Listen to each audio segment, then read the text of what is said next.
we just spent forever doing yard work. And now I'm feeling comfort meals, like mac and cheese and chili. I'm gonna show you how I make mine. And it's good. When I make chili, I make chili. This is a 12-quart pot. This won't be full, but I know I will make more than my little Dutch ovens. My Dutch ovens are only 5 quarts. So I just turned it on. This is a thin bottom pan, so it can get scorched very easily. So I'm gonna turn it on, I'm gonna let it heat up, and onions. So when I make chili to freeze. I don't make chili just for one meal. That's not how we fly in my house. So I'm gonna throw in some, what is this one? Avocado oil. Like avocado oil, and I like olive oil. Those are usually the two I cook with. I'm gonna throw in some onions, however many onions you want.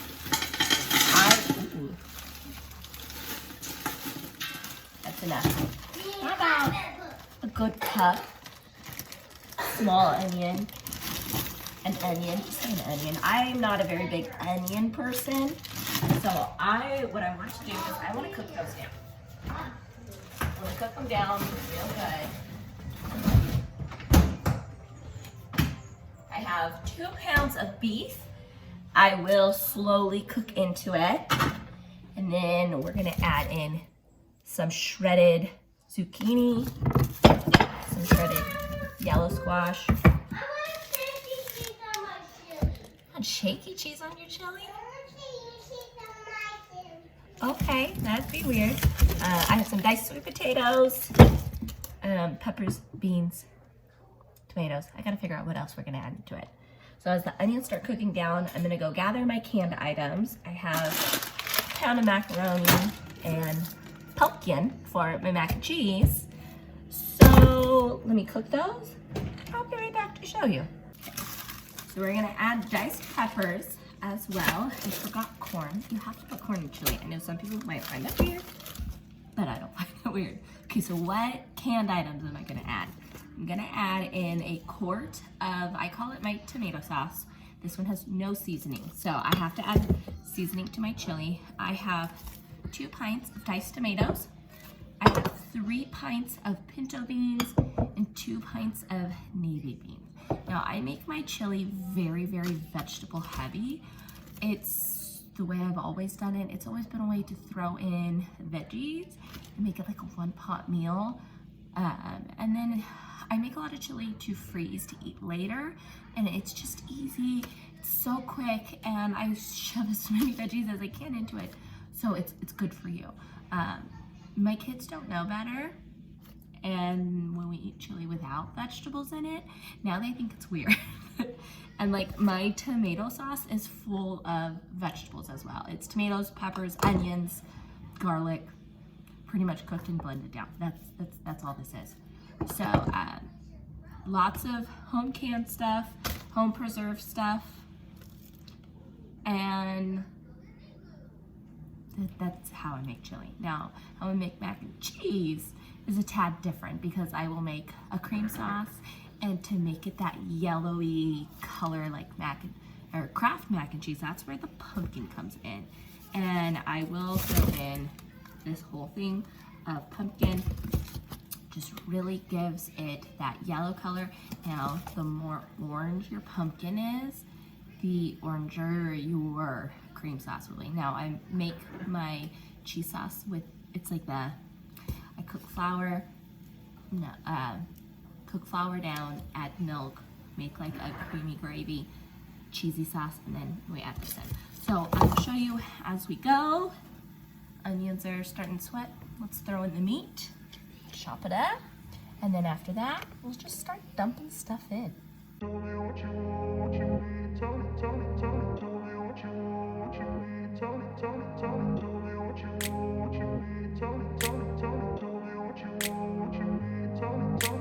grew up in a place where they told you what to chase, told you how to run the race.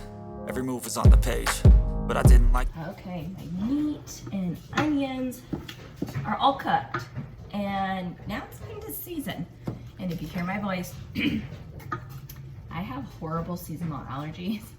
And this year, lost my voice with it. So I just added in a bunch of chili pepper.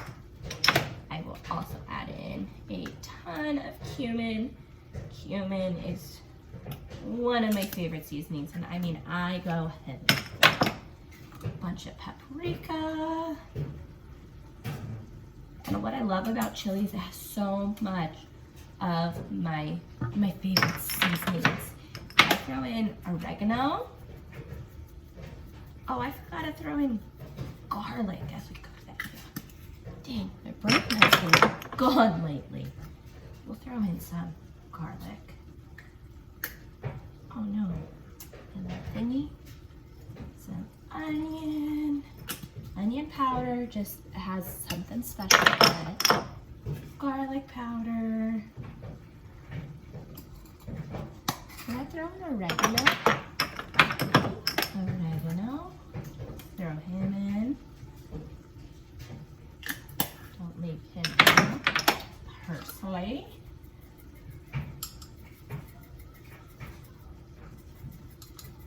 Shake that guy in there. And before we add anything else in, I'm just gonna let this kind of cook the spices.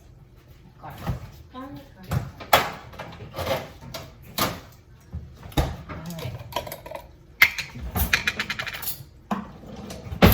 We're gonna go heavy, one big overflowing tablespoon.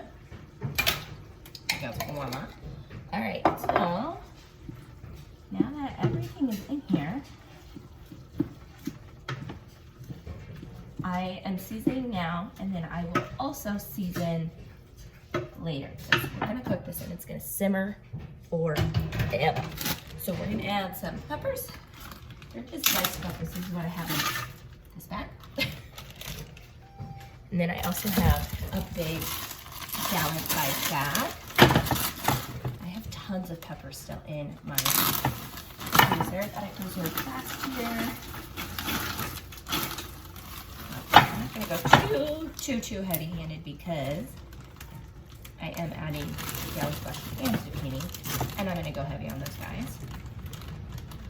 But I do want to sell these bags. Okay, sweet potato.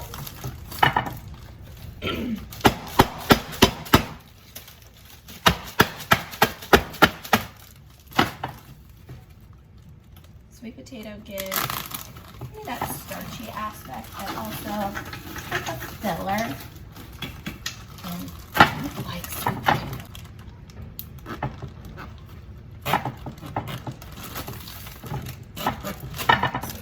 Sweet potato, corn.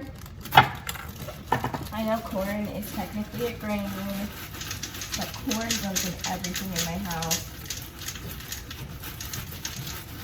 How we grew up, spaghetti was not spaghetti without corn. And I have some people find that incredibly strange, but it is so normal for me now.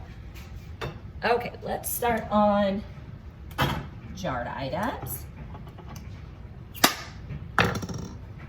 So here is just tomato sauce. And it's very vegetable-y anyways. And then I'm gonna add diced tomatoes last because I don't know if I want 1 or 2 cans. I'm probably gonna do 2. I am not draining my beans because I'm going to let this simmer. Oh, it's not in this jar. I am gonna let this simmer.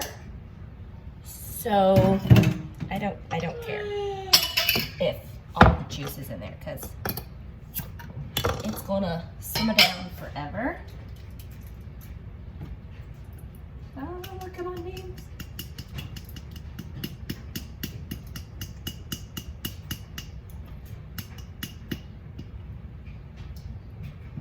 Ta-da. All right, pinto.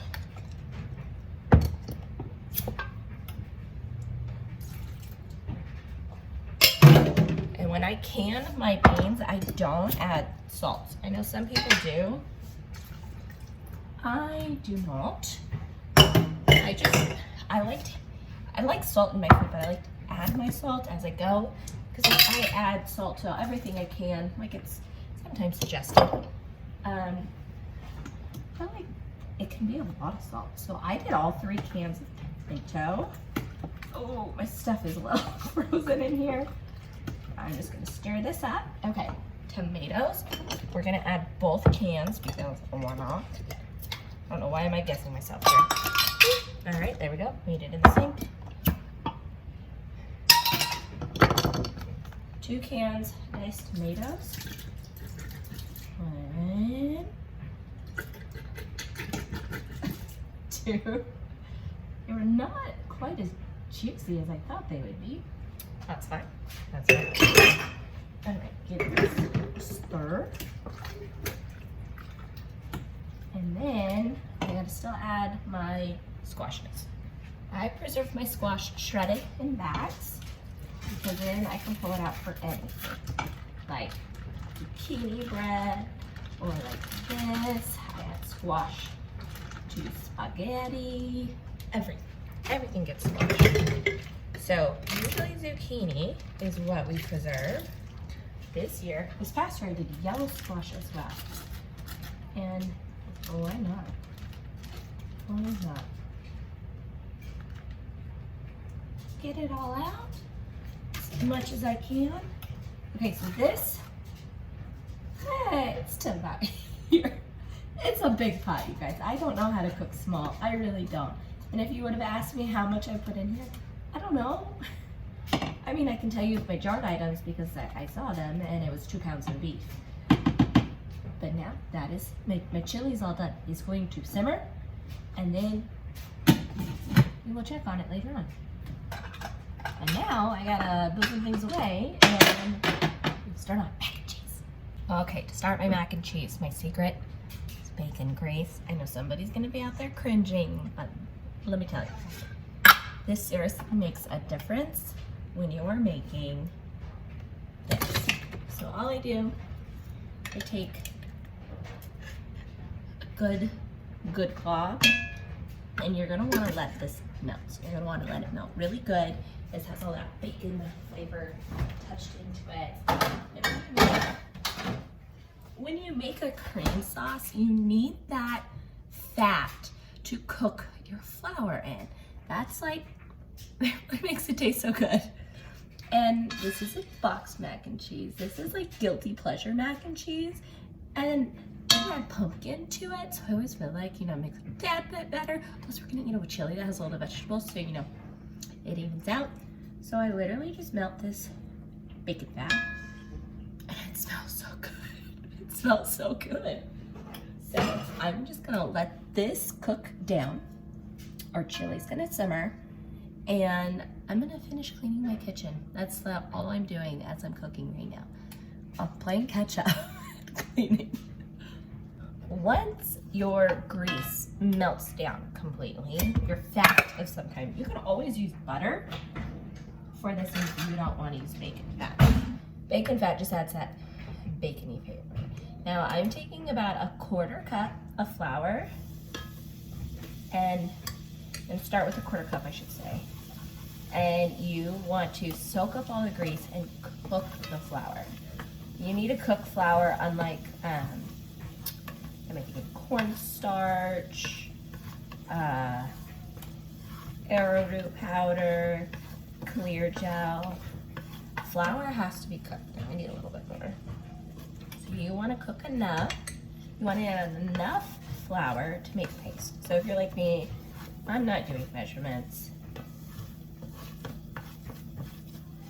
I just keep adding flour until I get a paste and it's cooked enough. Now, you see me adding more. They're not full scoops. I'm just putting in like a teaspoon, tablespoon or so, because I don't want to add too much. Too much is also a problem. You want to add just enough to get yourself a good paste, and you're going to cook the paste for a minute or so, not too much.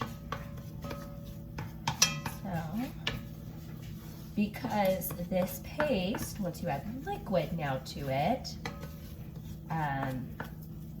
will thicken back up. We'll thicken the liquid. So, and we're adding milk. You can add whatever kind of milk to it. So there we are. And then not me. I'm gonna throw in some milk. What is the milk? I want to the milk. Would you like a cup of milk while we wait for dinner? Yeah, Is that not you? Okay. me. And I'm gonna add in, this much. Nora, would you like a cup?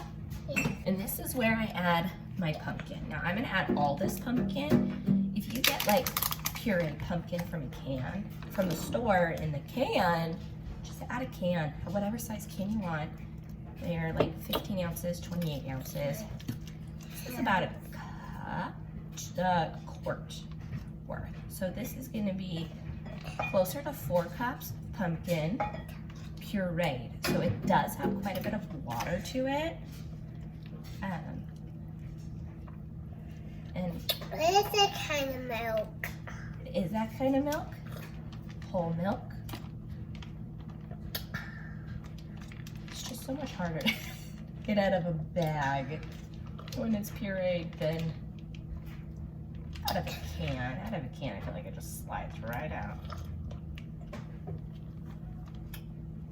You can see your milk, showing off your milk.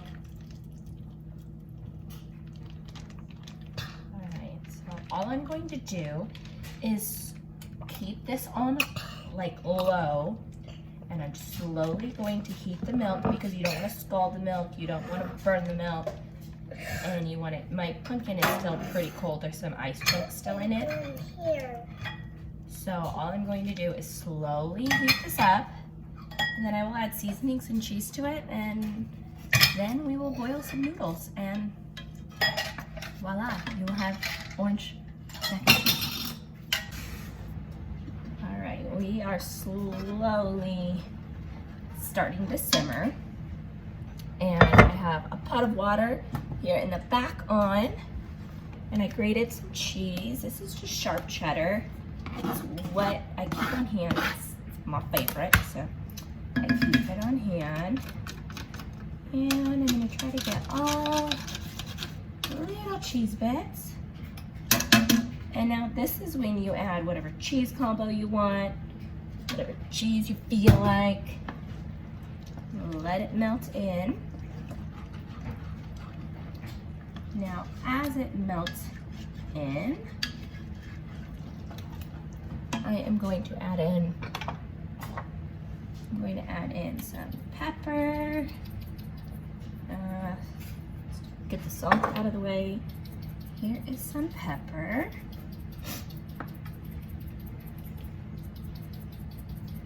I like pepper, so we add in quite a bit.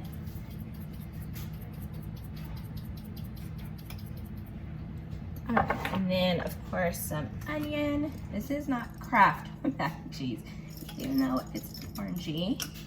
A little bit of onion, a little bit of garlic, because you gotta give it a stir. We are simmering.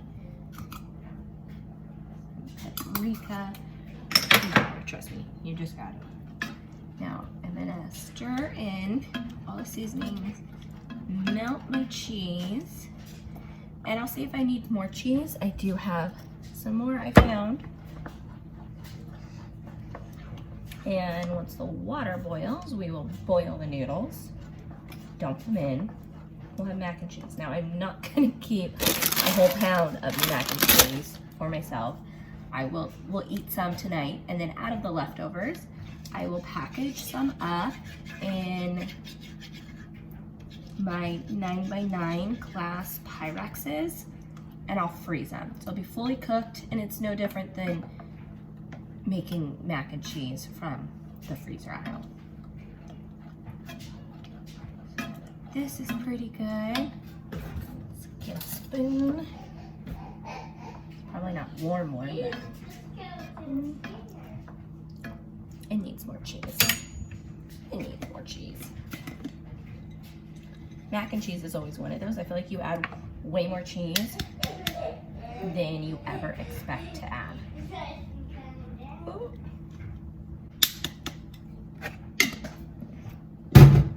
So we're gonna go heavy-handed on the cheese. We did yard work all afternoon. I don't really know how I'm standing and cooking. Well, I should say it's because I wanted mac and cheese and chili. If I wasn't wanting this so bad, I would have just ordered a pizza. I don't even have pizza in my freezer. Pizza in my freezer is one thing I don't keep because if I did, it would be my go-to meal way too often. So I make pizza from scratch when we want pizza. So now this cheese sauce, look at it, it is orange. It looks like your Kraft stuff, but it is rich, it is good, it is thick and cheesy.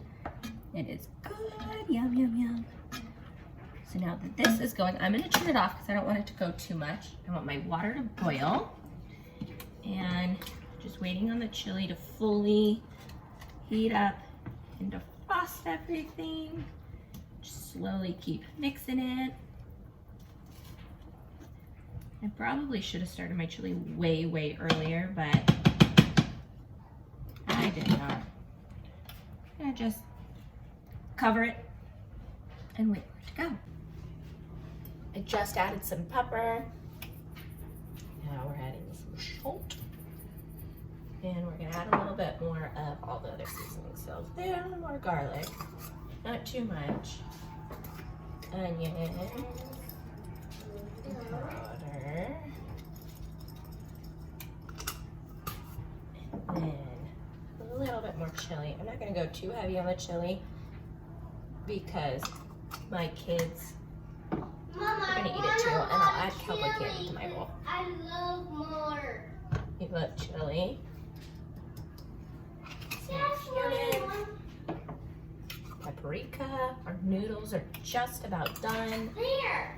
And then we can start mixing the mac and cheese up. This chili is almost done as well. And chili's one of those dishes that it's better as leftovers. It's so good as leftovers. Everybody wanna tell you bad things, what could go wrong, what fame brings, but success is a finicky thing, and if you ain't sure, no, it'll never be.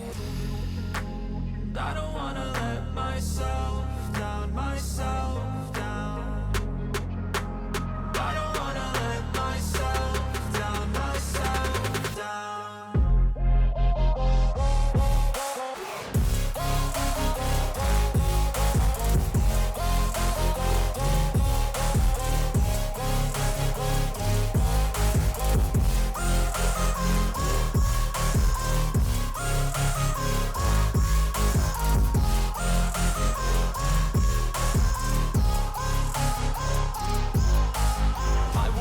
Run away, I don't have to plan it. I can go change my fate, you won't understand it. All alone, that's okay. People I can't stand them, they don't want me to change, keep me where I'm standing.